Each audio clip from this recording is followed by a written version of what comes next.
Hello!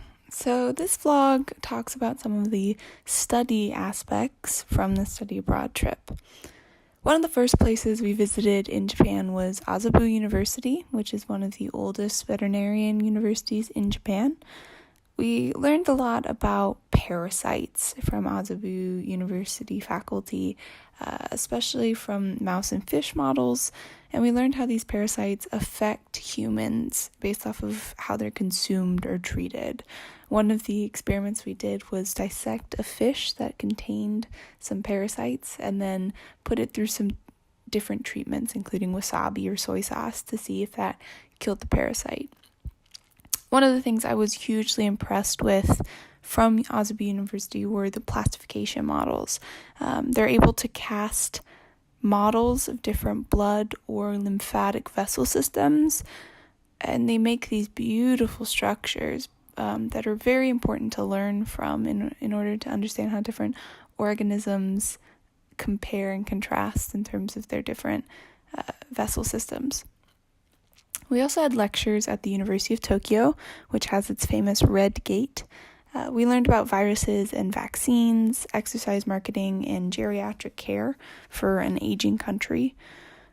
Within that geriatric care, we were able to visit a home for the aged and be able to compare and contrast how Japan handles elderly and elderly care to how the U.S. handles the same issues.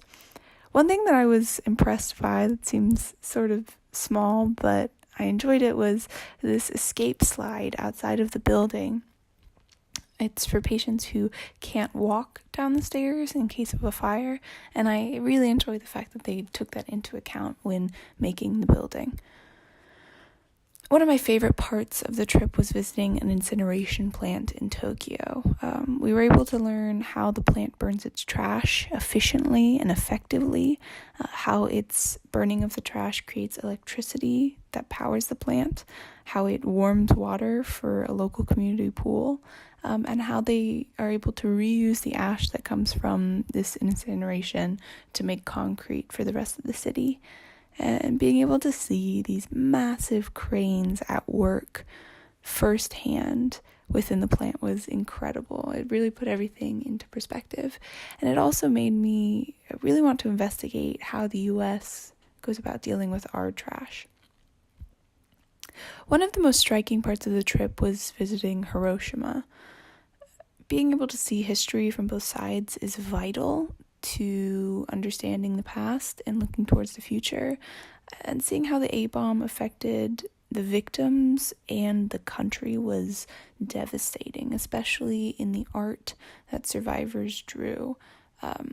The A-bomb dome in particular was stunning, as it's both a monument to the disaster, a reminder of what has been, and also a call for peace, a call to change the future. We were also able to see Kumamoto Castle, which has been affected by a recent earthquake. You can see that the foundation of one of the outlying houses is falling. It's barely hanging on by just a few stones. And it's striking to see all this modern equipment amongst all of the historical buildings.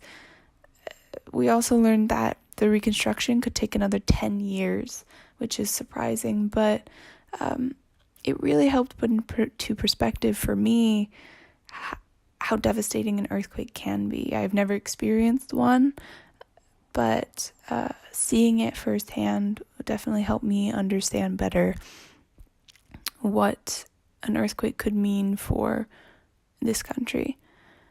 Overall, this trip, I've learned so much, and so much of it I've left out from this vlog, but I've learned a lot, and I will take it all back with me to the States and use it for the rest of my life. So thank you so much for this opportunity, and thanks for watching.